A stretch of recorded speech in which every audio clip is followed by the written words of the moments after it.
Hello, everyone, and welcome to another Power Hour. Well, I must say that old Fernando, the team slipped that one in on me this morning. And for those of you who followed the national championship football games and being an Indiana Hoosier graduate or Indiana University graduate and a Hoosier fan, you've heard that song Fernando by ABBA, and certainly became our theme song as the Hoosiers marched on to 16-0 and win their first national championship. Am I proud? Absolutely. So I'll give you a who's yours? How about that? All right, but now it's time that we turn to what's really important here, and that's another big community event we have coming up. We're gearing up for the Chamber Ball. It's going to be this weekend, and we shine the spotlight on some very deserving individuals and organizations whose leadership and commitment make an extraordinary impact across the entire Low Country. The last I heard, we have about 12 seats remaining. So if you're interested in being part of the evening, there's still time, and I'd encourage you to quickly click below and get one of those 12 remaining seats. It will definitely be a night that you won't want to forget. Also, give a shout out to the Savannah Hilton Head International Airport. They're our supporting sponsor, and we certainly appreciate them helping us to make that happen.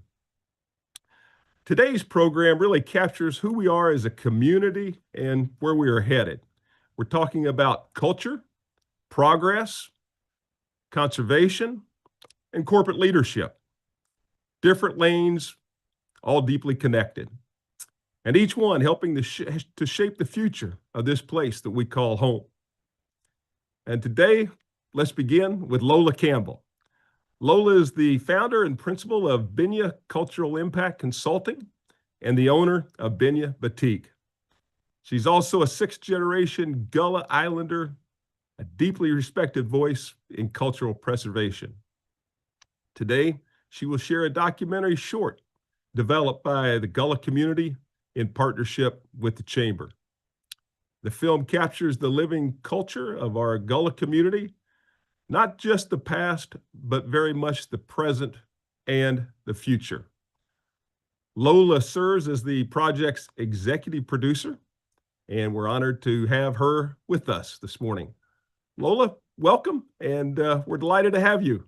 Hi, good morning, Bill. Thank you for having me this morning. Happy to be here. So, I am really excited to share with you all a project that I've worked on for over the past year. As Bill said, it represents the living and evolving culture here, evolving culture of the Gullah community. Resilience in this film is the overarching theme, and I'm so excited for you to see the trailer and hopefully be able to attend on February 12th the screening of the entire documentary short, which will be at Mitchellville, historic Mitchellville Freedom Park from 6 to 8 p.m. Hallie, I'm not sure. Are we ready to play? Yeah. To be Gullah means to be part of a unique culture in America. It's love, it's family, it's community, it's pride. Everything good, bro? This place has an aura, like the ancestors are talking to you. There was so much more before Hilton Head that brought the Gullah culture to where it is now. Mitchellville is the place where freedom, liberation began. Mitchellville stands as the first town of self-governing formerly enslaved people in the United States. This is what all freedmen towns were supposed to look like. I am the sixth generation of people who have been able to overcome the ultimate challenge. I think we can be proud of our ancestors, but more importantly, we can be proud that we're carrying the legacy of them. That's the Gullah way, community, village. That's the only way we've survived. This Gullah way of life, this Gullah presence does not go away. But when my ancestors had this land, they had hope that their offspring would keep this land, grow it, and build on it. And that's the spirit that I move with.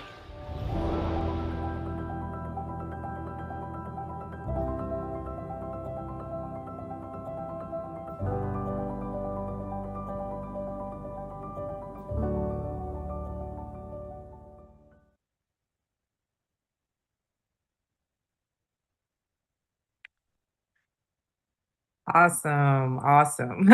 So, uh, this project really was deeply personal for me.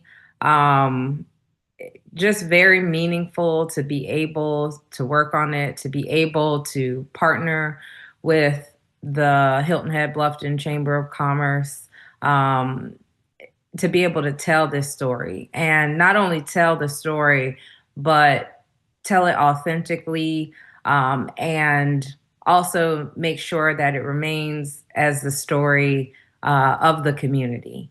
And I really appreciate everyone who, made it happen. So I can't wait for everyone to see the entire film. Well, it's fabulous, and congratulations on that. We have some questions, Lola, that have come in, Sure. and the first one is coming from Samantha, and Samantha is asking how long it took you to make the documentary. So as I said, over the past year, we filmed and talked to different people. The bulk of the documentary was done in about 7 days, where myself and the director, Andrew McGuire, and one other helper with Andrew, camera guy, went around and visited families, businesses, just people that we wanted to talk to on the island. And they were there. It was probably 10-hour days for those 6 or 7 days. So I got to learn a lot about what goes into the production. As Andrew, the director, will be with us on the 12th, and I'm sure he'll talk about the one thing that I didn't realize was so amazing, but he has let some of us know that documentaries like this are rarely done with the small group or the small workforce behind it. And so I'm so proud that we were able to put out a you know a documentary of its stature, with so little people actually doing the work as far as making it. A lot of work went into talking about what we would do and what we would cover and how we would cover it, but the actual work of filming it usually takes more people than just three going around. Thank you. Next question is coming in from Terry. And Terry is asking, have you seen interest growing in Gullah culture in the last few years with more happening at Mitchellville? Terry, I definitely have. Working with Mitchellville for the past, this is my 7th year on that board. I have seen the growth and people learning about the Gullah culture, just because of their visits to the park. So Mitchellville has been happy to be part of the education when it comes to that. But I think that even beyond Mitchellville, I like to say, Gullah is trending right now. There are lots of people all over this country, all over this world, that are wanting to know more about this unique culture. I failed to mention that the documentary has actually been accepted to 3 film festivals already. And one of those is a festival in London. So we're really excited to, just share this culture internationally. That's been one of my missions or priorities from the beginning of starting to work on any community work that relates to the Gullah culture, is really exposing the culture so that people know that we're still here and we're evolving. And when they come to places like Hilton Head to visit, they're able to learn a lot about the Gullah culture, in addition to everything else that they're doing. Thank you. Next question is coming from Susan, and Susan's asking, where can it be viewed and when will it premiere? Well, right now, the first place you'll be able to view it is at our community premiere here on Hilton Head Island at Historic Mitchellville Freedom Park on February 12th from 6 to 8 p.m. After that, it will be screened at those 3 film festivals. One is in Williamsburg, Virginia on the 19th of February. Another is the Black History Film Festival in DC on February 20th.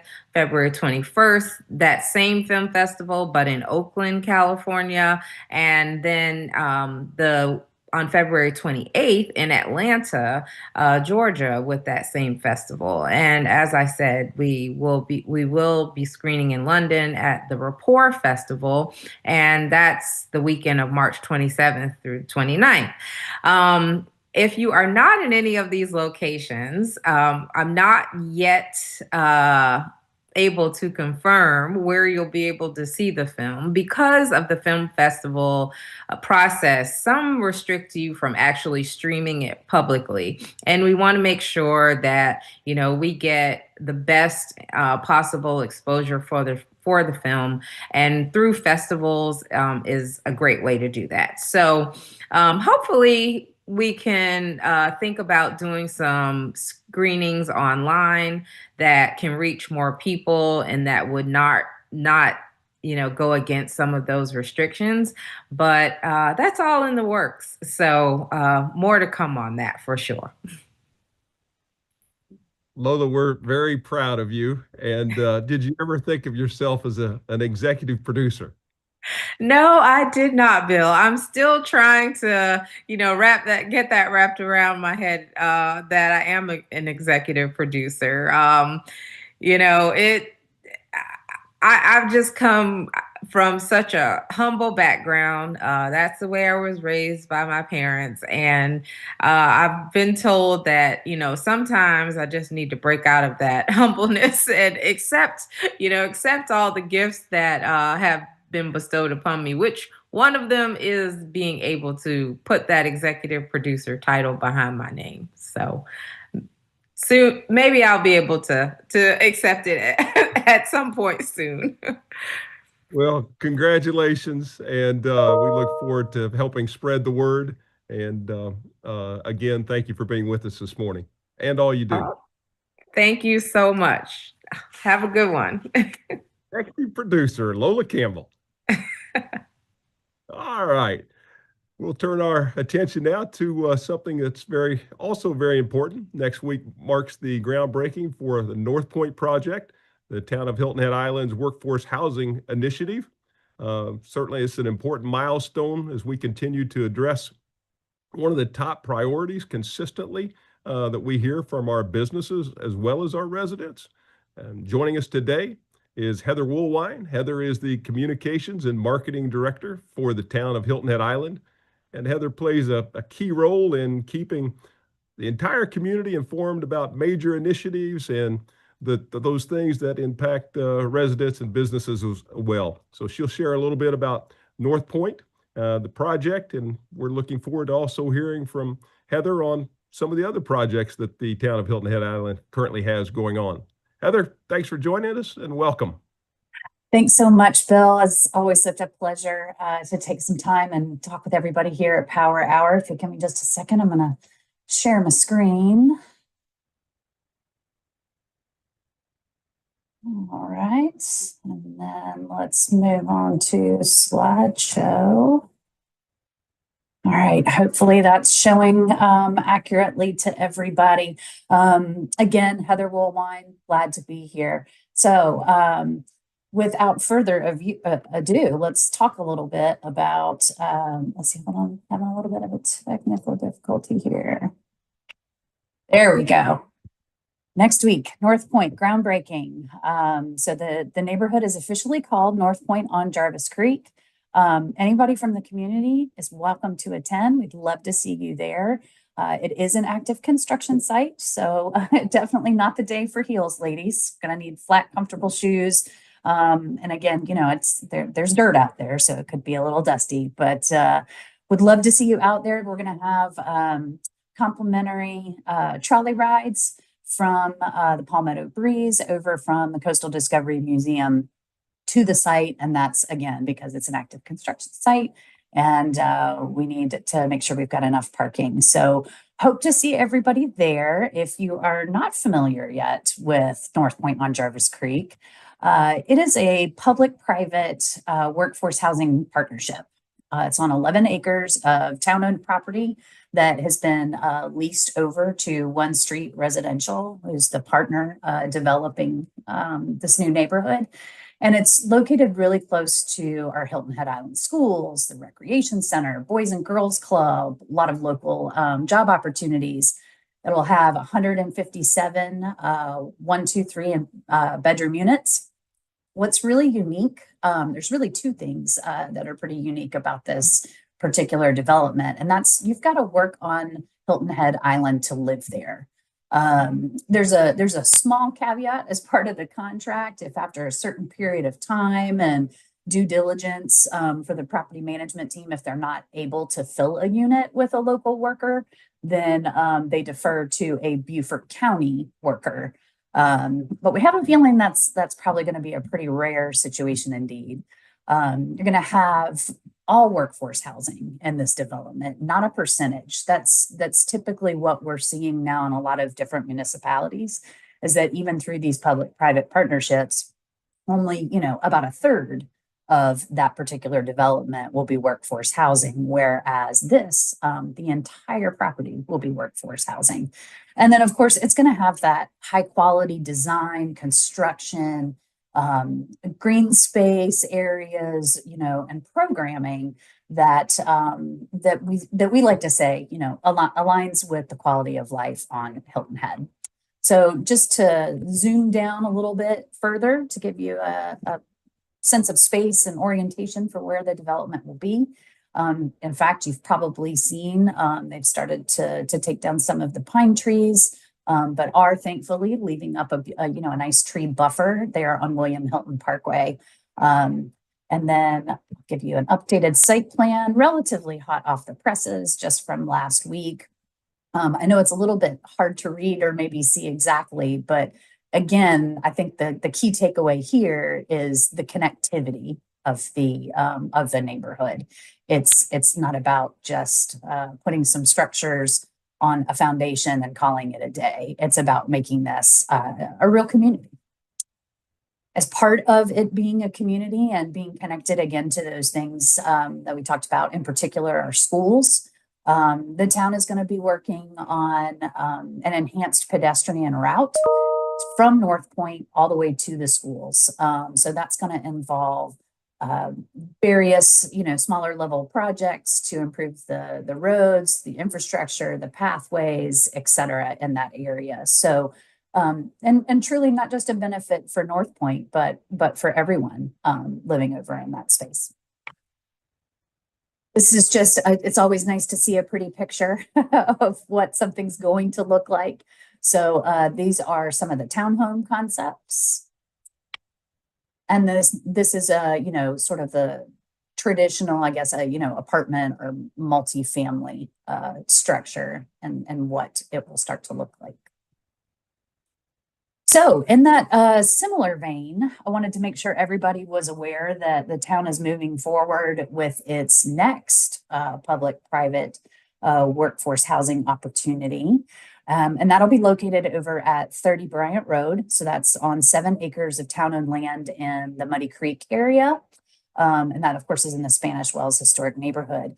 What'll be different versus North Point is that we'll have a home ownership model with support for first-time buyers, sustainable, energy-efficient design and construction. And so this will be, not quite as many units probably as 157, of course, but another interesting and innovative approach to addressing the workforce housing shortage here on the island. If you're interested or know of someone who might be interested in that RFQ, it is live through our portal now through April 6th. And I want to bring up land acquisition because both of these properties. So what we're doing at North Point with One Street Residential, and of course RBC for Citizens Bank as the financing partner, and what we're going to try to do over at Bryant Road, or will do, I should say, is all in relation to the town's land acquisition strategy. So just to again frame that a little bit. Land acquisition has been a big part of managing growth on the island, and in particular in the last 2 years. So since 23, we've acquired 14 properties, and this slide's just a tiny bit outdated because we are, I believe we've acquired at least one, if not two, of the pending 12 when this slide was developed. Most importantly, one of that property being the new location of the fire rescue headquarters over on Park Lane. And they actually just started to move in end of last week and into this beginning of this week. Winter weather, or despite the winter weather. So we're really, really excited about that. But over 85 acres, $60 million, and a cool factoid about that is that, a quarter of that or so was funded through the Beaufort County Green Space Program. And then again, if you're not familiar with that program, the intent there is returning, particular properties, back to their natural state. So some of you may recall the 26 acres of property over the Mitchellville area, I believe. Some of that was purchased through the Beaufort County Green Space Program. So how does land acquisition, again, fit into sort of the larger strategy and where, the town is going in terms of protecting island character and managing growth? That's a lot of words on 2 pages. But the takeaway that I want you to have there is that land acquisition and responsible redevelopment as part of that land acquisition is a huge part of how we're going to reach this goal as part of our fiscal year 26 through 28 strategic action plan. If you'll recall, this is the action plan that's presented by Town Manager Mark Orlando over to our town council. And there's a lot of discussion and a lot of good, robust conversation around how to prioritize all the priorities, which I know is funny just to say out loud. But nonetheless, and I think, again, a tangential update that's really important to all of this, and I know that some of you probably have some questions about, is that under action items there, 1.6, 1.2, 1.3, and that's the land management ordinance. And so how is the future of the island being shaped through that process? So just want to give you an update. The task force was created in the fourth quarter of last calendar year. They have since met twice. Sort of an introductory meeting, and then their second meeting was held on January 26th, and that was where we really got into sort of the roles and responsibilities. But one thing I think is really important for people to know going into this process, because it is a very large undertaking. It's actually been going on already for over the span of multiple years.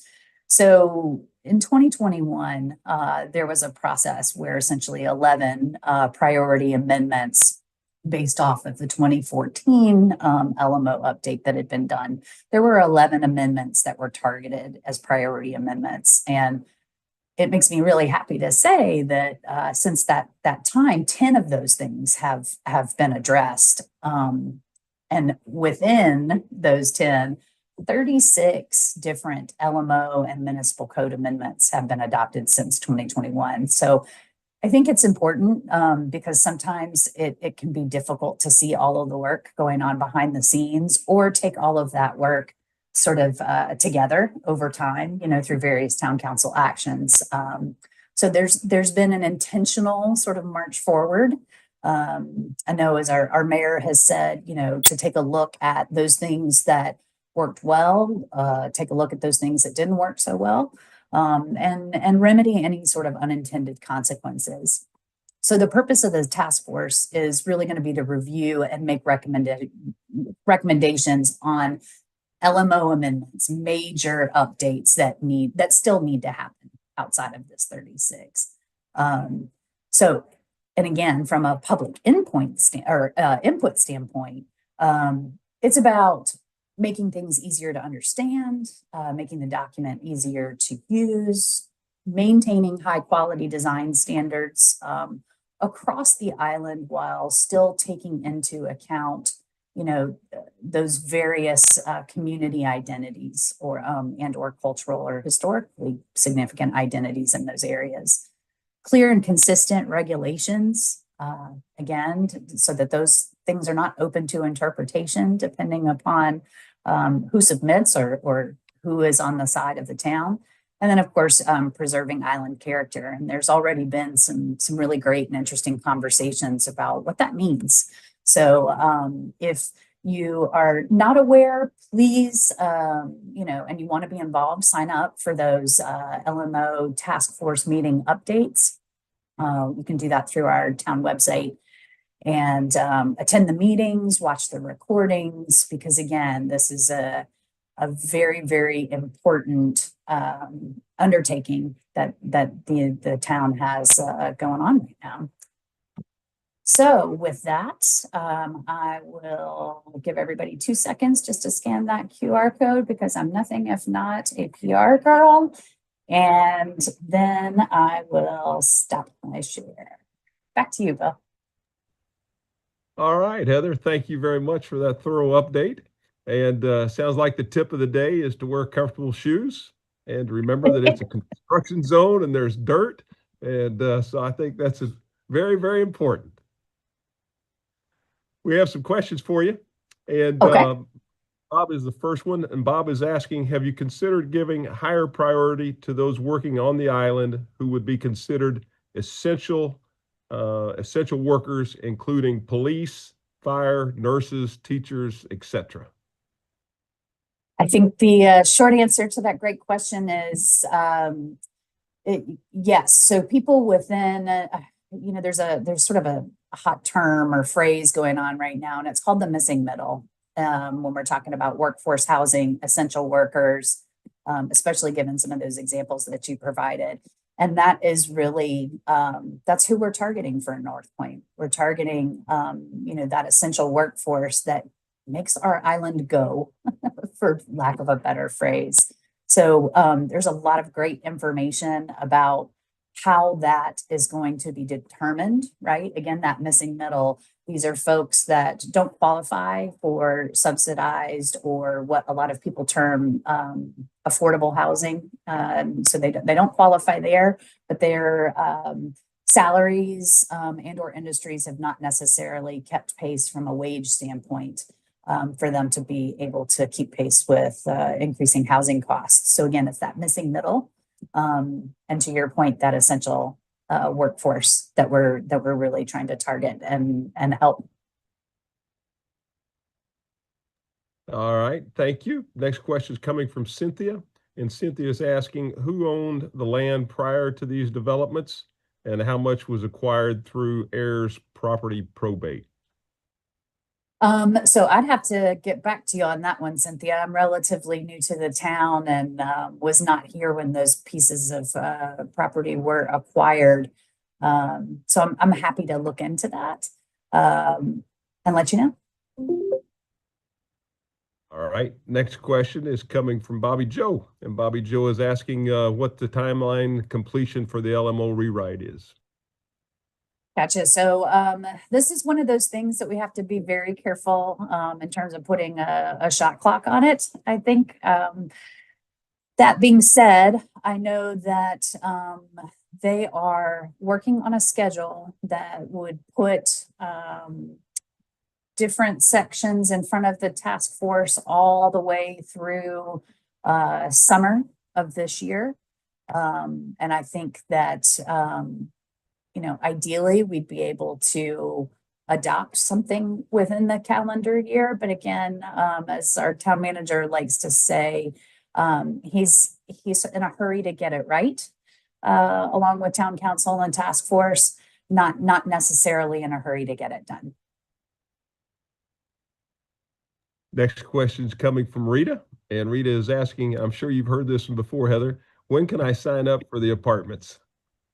All right, great question, Rita. So my understanding from my friends at One Street Residential, as we've been planning the groundbreaking, they hope to unveil Thursday next week what I would dub an interest portal. So it'll be a web or digital connection opportunity to sign up for more information. And that it would include, you know, waiting lists, interest lists. It'll be a phased, you know, sort of information, you know, push out over time.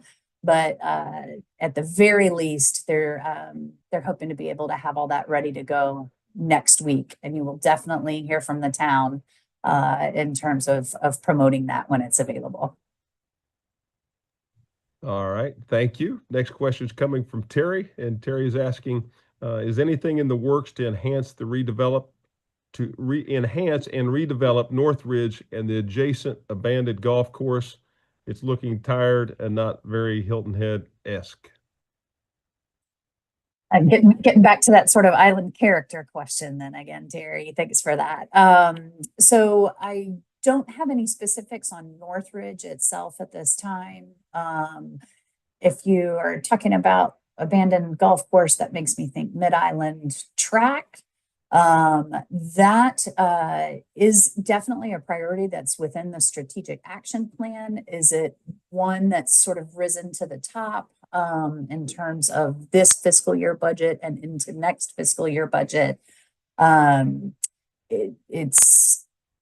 It's something that's got to get done, but we have some other more pressing items first. There's also some stormwater infrastructure work that probably needs to be done over Mid-Island Tract and some heavy coordination, not just within the town, but with other government agencies, you know, again, to make that work well and consider the island's resiliency as we develop that area.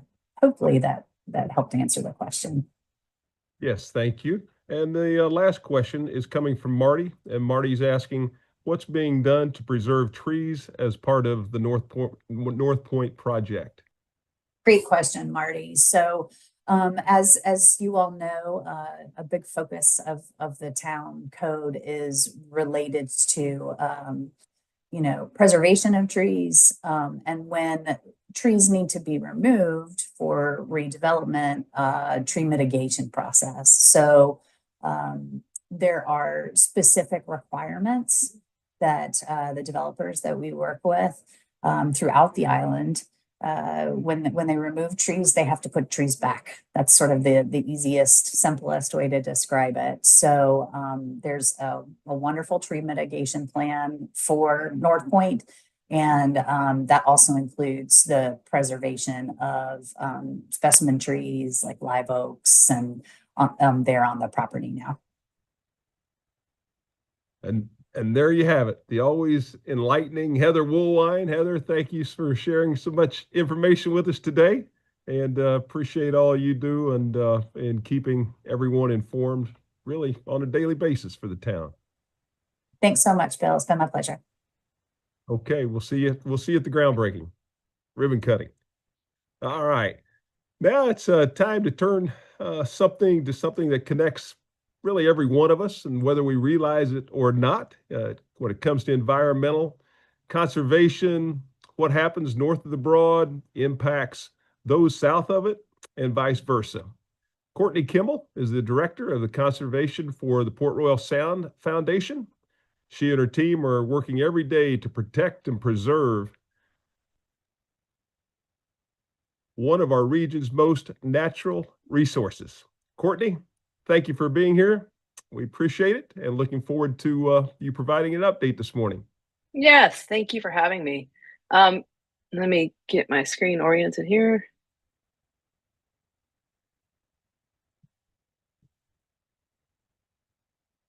There it is. Hopefully everybody can see that.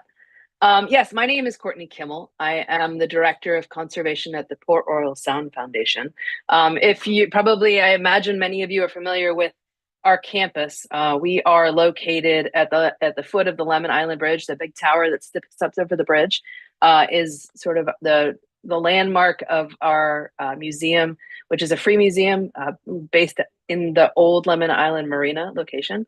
So that's where I'm based out of, but really my role at the foundation as the Director of Conservation is working out in the watershed. So if you haven't been to the Maritime Center, I invite you. We see thousands of residents and visitors and young people come through every year. It's a great spot to bring people to really get oriented to the region. But our mission is conserving the Port Royal Sound for the environmental, cultural, and economic well-being of our region. And we do that in 3 different ways. We have education. We have a lot of, through the museum, through field trips, through adult programming. We really try to raise awareness of the sound. And the seat that I sit in is really more in the monitoring and research side.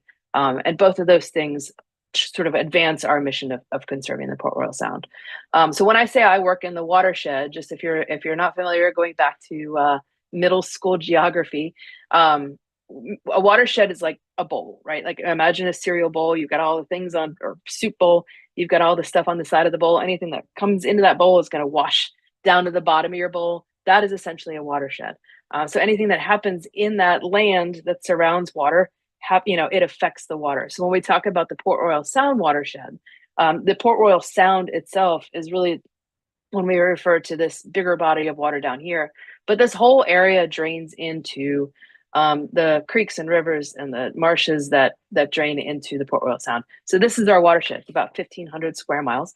And we are, I think everybody on this call is sitting in the Port Royal Sound watershed. So just by the numbers really quick, like I said, we've got 1,500 square miles that cover Beaufort, Jasper, Hampton, and Allendale County. You can see it goes all the way up here. 95 is right here, just as a reference, and that is the dividing line between what is sort of saltwater south of 95 and freshwater divide. So we have a lot of fresher blackwater bottomland swamps up in the upper part of the watershed, and this is our more tidal saltwater region in the lower watershed. These little shapes that you see, it's kind of made up like a little puzzle, is how the government recognizes sub-watersheds that sort of build up into bigger and bigger watersheds. So this is what we consider a hydrologic unit 12, which is the smallest version. And there are 37 of these HUC 12s that make up our watershed. And in the Port Royal Sound watershed, we have about 100,000 acres of salt marsh, which is about a third of what you see in the state of South Carolina. So it's a really important ecological space, and we know it defines a lot of the culture and the economics of the region. And as we all know, it is a very fast-growing region. We've seen the numbers. I think there was a release last week from the Census Bureau that South Carolina continues to be one of the fastest growing states, not from birth rates, but from in-migration from other parts of the country. So we see those pressures building in this area, and not just at the state level, but at the regional level. Jasper County being one of the fastest growing counties in one of the fastest growing states. So, one of the beauties and one of the advantages that we have in this watershed is that we have managed to avoid a lot of the pressures that a lot of estuaries on the East Coast have. We don't have big industrial shipping. We don't have big industrial agriculture. We don't have a lot of manufacturing and other industries that would potentially be a source of pollution and pressure on the system. But what we do have is a lot of people who want to be here, right? A lot of people who want to move here, and that is its own conundrum. That creates its own pressure. That's not to say that we shouldn't grow, and that's not to say we shouldn't be developing. A lot of the project that just preceded me was a great example of how we need to be growing thoughtfully and smart in an area that is seeing a lot of these pressures. So how healthy is the Port Royal Sound? In 2022, Port Royal Sound Foundation worked with DNR to do a big assessment of about 20 years worth of data that had been collected in this area to really do an assessment of how healthy the region is. What you see in the middle here is the sort of the aggregate of all of the information that was collected and analyzed over here on the right. And you can see that, the water, it is pretty healthy. right? Green is good. Open water tends to be really healthy because you got a lot of flush. Tidal creeks is where we're seeing some change. And that's not to say it's bad. It's still really healthy. But we are starting to see those changes. And a lot of that, again, has to do with what's going on on the land. So if you think about it, it's really healthy. Our goal at the Port Royal Sound Foundation is conserving this area. Conservation is not a foregone conclusion. We have to be really thoughtful and intentional and strategic about how we do conservation, how we make decisions on land, and how we are monitoring the things that will tell us if things are starting to change.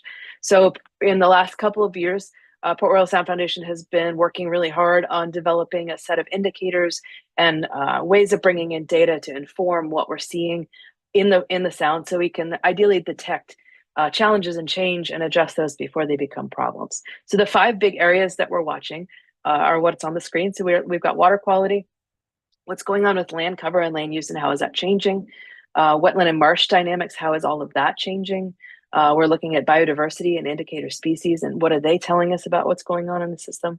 And then the 5th area of community resilience, recognizing that there are some things that are changing that we may not have any control over at this point, but how are we helping communities adapt, both communities and our environment? How are we preparing for some of those changes?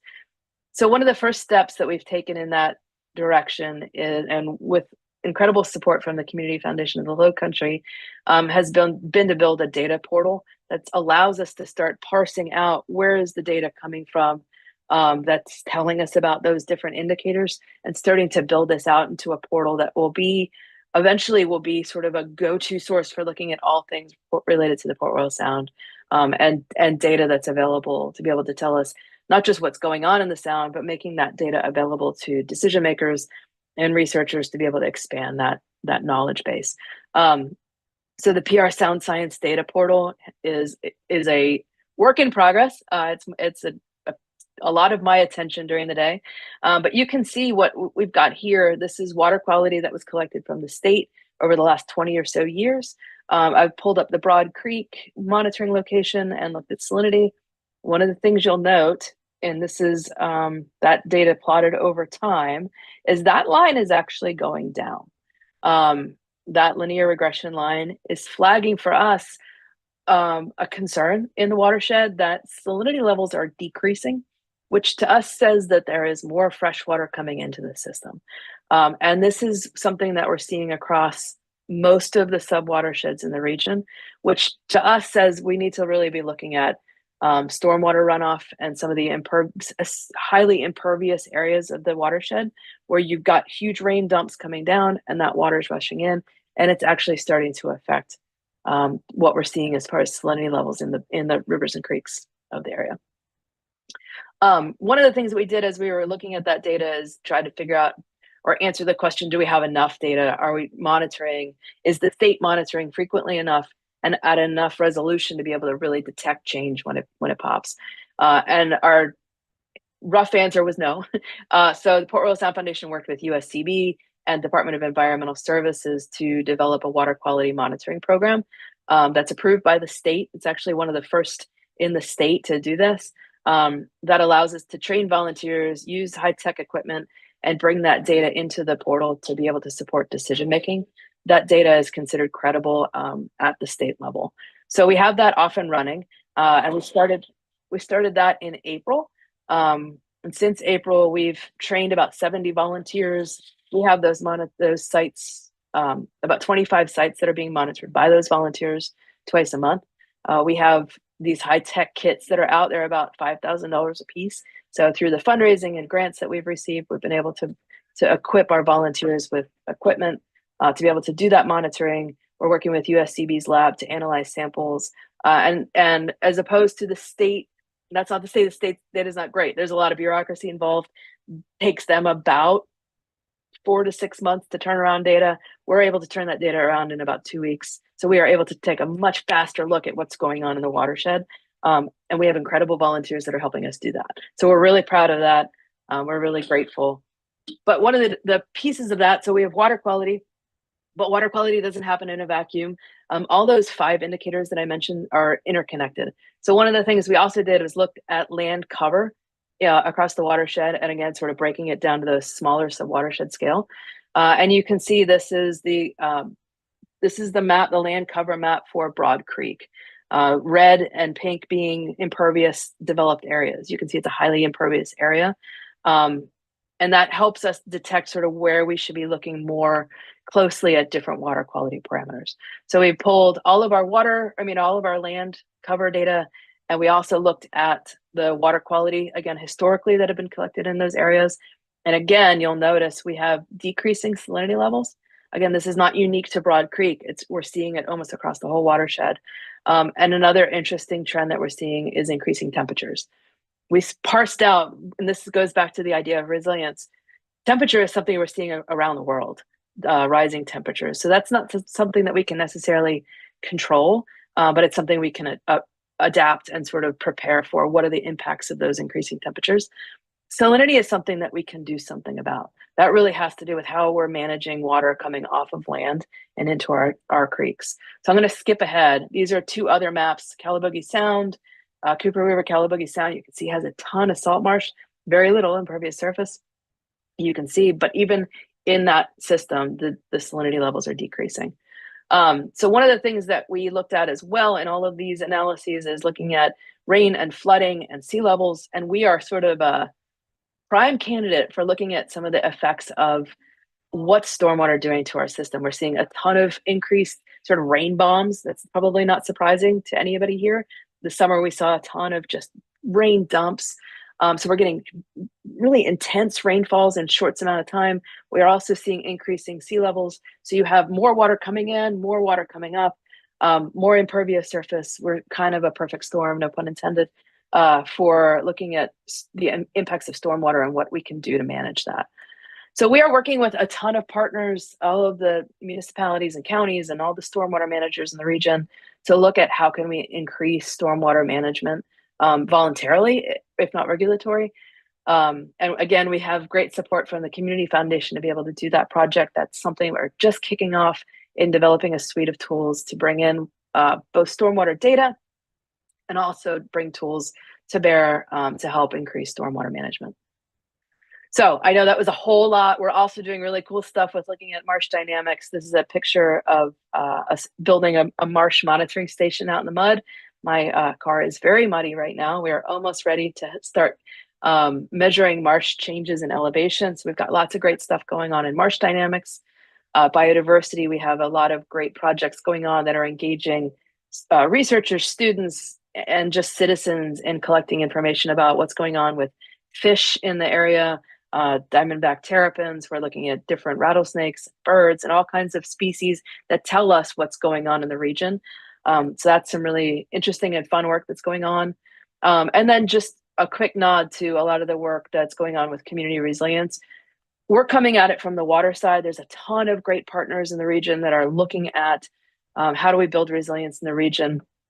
One collaborative that I'm really excited about is the Southern Low Country Resilience Collaborative.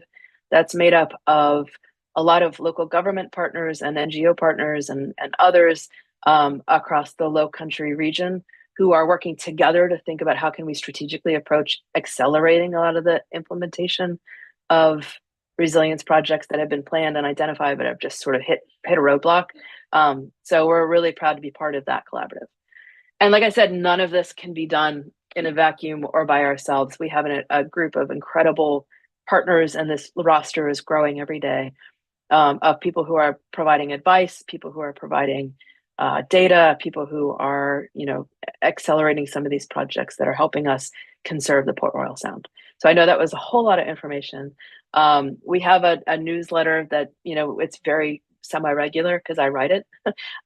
So you will not get plastered with emails, I promise. But if you're interested in any of this information, you can email me, you can call me, or you can sign up for updates, and we'll add you to that list. Courtney, thank you very much. We appreciate you being with us. We have a few questions for you, and that was certainly a comprehensive list of partners that you showed. So congratulations. Thank you. The first question we have is coming from Lisa, and Lisa is asking, how much does boating traffic impact the health of Broad Creek? Oh, that's a great question. And I don't really have a good, solid science-based answer. I mean, we work with researchers who are doing acoustic monitoring. They're hearing more boat traffic underwater, which they think is affecting some of the spawning patterns of different fish species, of dolphins. And when we see it, right, more wave energy in the marsh. I don't know that I have quantitative data to support exactly how that's affecting marshes.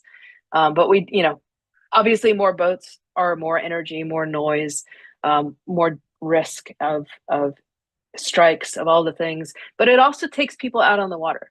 And so I feel like there's a balance that has to be struck of getting people out to appreciate the water and the environment that we all love and live in, versus how do we do that responsibly. So that's not a good answer, but it's something we do need to be thoughtful about. All right, thank you for that. And Renee is asking, what's the biggest pollutant in our waterways? Yeah, we live in an interesting area, again, where we don't have a lot of the concerns. I grew up on the Chesapeake Bay, and I started with the Chesapeake Bay Foundation, and we had huge nutrient pollution challenges from agriculture and sewers. And here, I think the biggest challenge is fresh water, which is not something that we normally think of as a pollutant.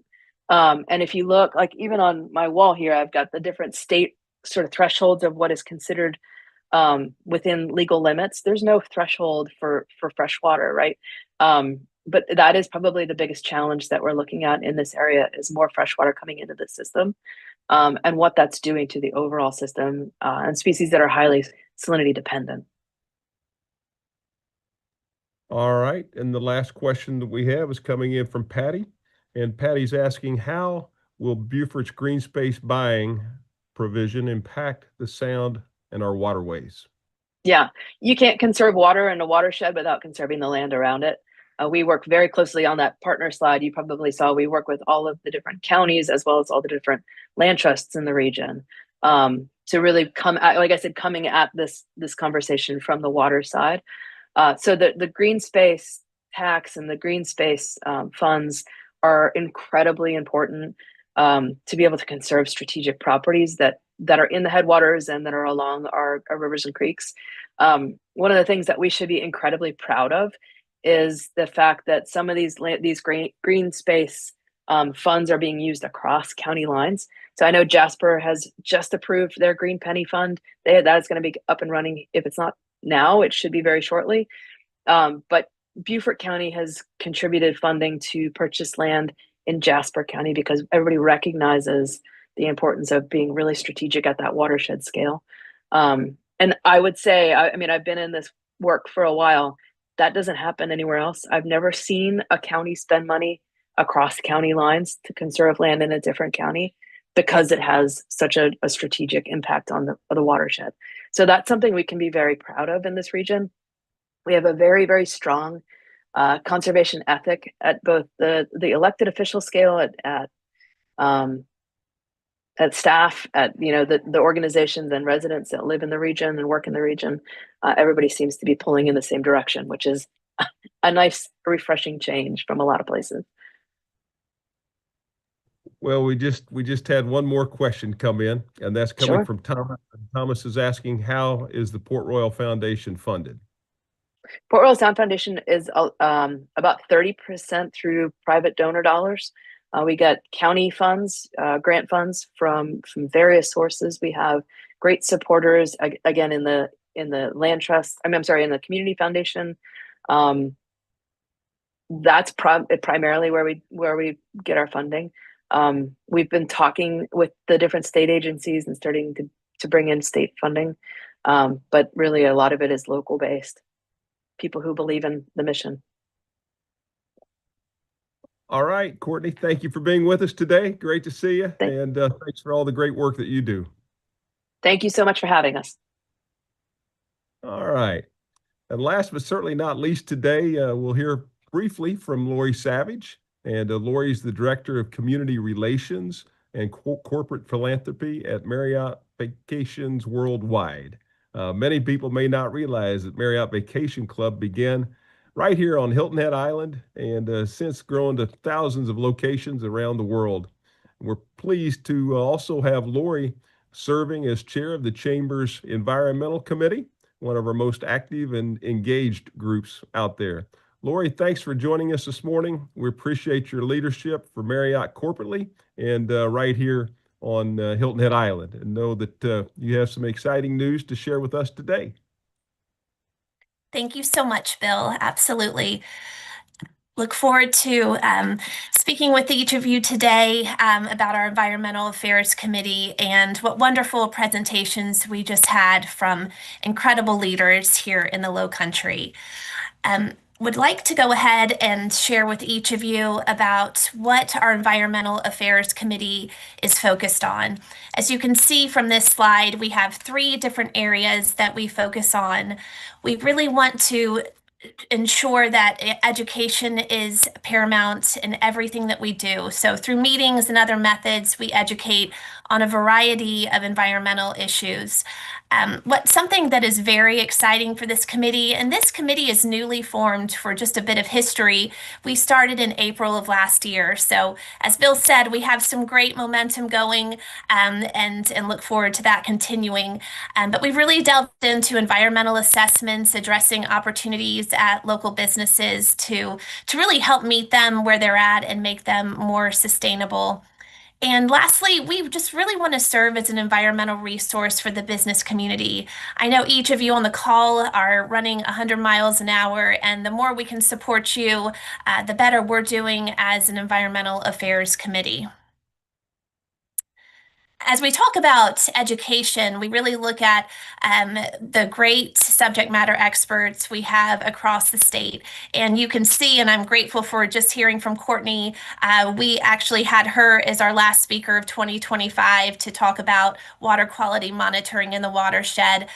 But over the course of 2025, we had government, nonprofit, and business sector representatives speak to our committee to really educate us on areas that we can take back to our businesses to educate our teams about how to be more sustainable. We had individuals from DNR, Aaron Kleinhart, COO of Strawfish, where they have a great disposable option which upcycles marine waste, and Lauren Rust, who helped with the whale stranding we had last year here on Hilton Head, along with Amber Kuhn. We're really excited to share that with this committee. We have established a Guardian Award that will be presented at this year's Chamber Ball Saturday. This criteria for this award includes environmental stewardship, customer, visitor, staff, resident education, certainly leadership as it relates to the environment and innovation. We will be recognizing a local business, organization, or individual that certainly has demonstrated their commitment in this area, and look forward to doing that on a yearly basis. Continuing our impact, we currently have an online resource, and I encourage each of you on the call today to go to that resource. It is on the Chamber's page, and this is going to continue to grow, and we're excited about it. We have green business tips and best practices, ensuring that and helping you know that what's good for the planet can certainly be good for your bottom line. We have a great water savings resource. Not only is it a great education for anyone that reads it as a leader at an organization, but also for all associates, all employees within a business.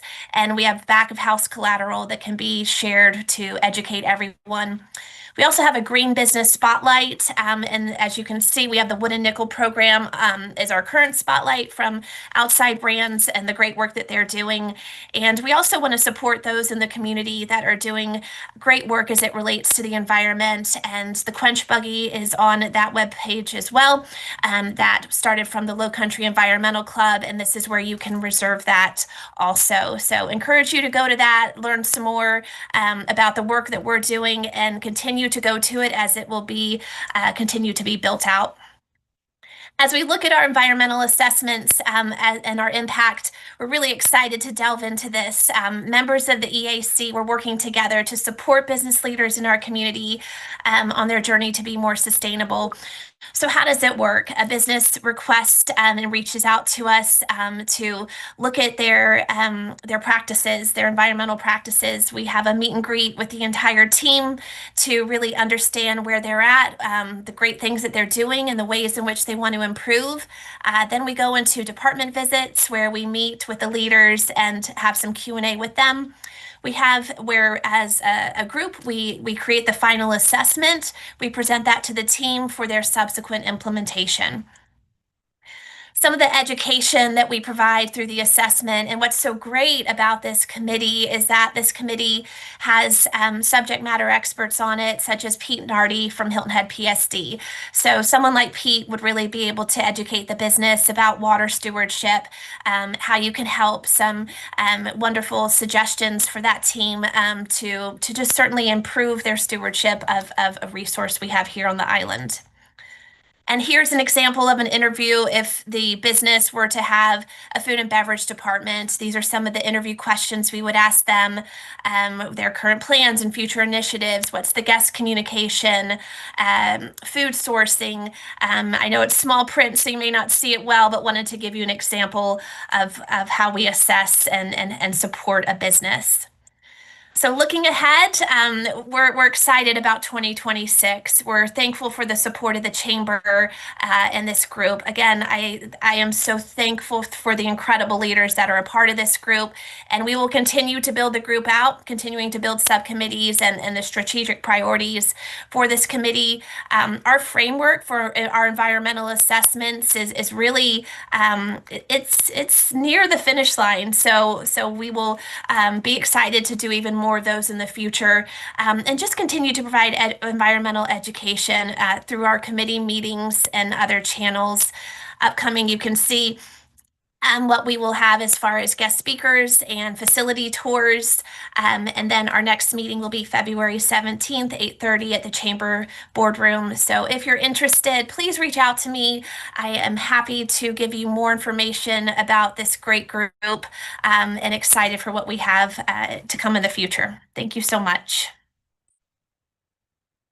Lori, great having you with us this morning. And your energy is certainly priceless, and we appreciate your leadership, and your enthusiasm is contagious, and we are just so fortunate to have you leading this effort for not only the chamber but the entire community. Thank you, Bill. We look forward to seeing you Saturday night. Absolutely. Looking forward to it. All right. Thanks, everyone, for joining us today. Appreciate it. Also, our speakers were outstanding. Would like to remind you that this Saturday night, 6:30 at the Westin Resort is the Chamber Ball. And now we're down to 10 seats. I think we started at 12 this morning, and now we're down to 10 seats remaining. So I encourage you to quickly act on that. And then lastly, I'll remind you about the Gullah documentary viewing, which will be on February the 12th from 6 to 8 p.m. at Mitchellville. And you can go onto our website and sign up to be a part of that. And we look forward to certainly a large number of participants there as well. So thanks again for joining us. See you Saturday night, and have a great rest of your day.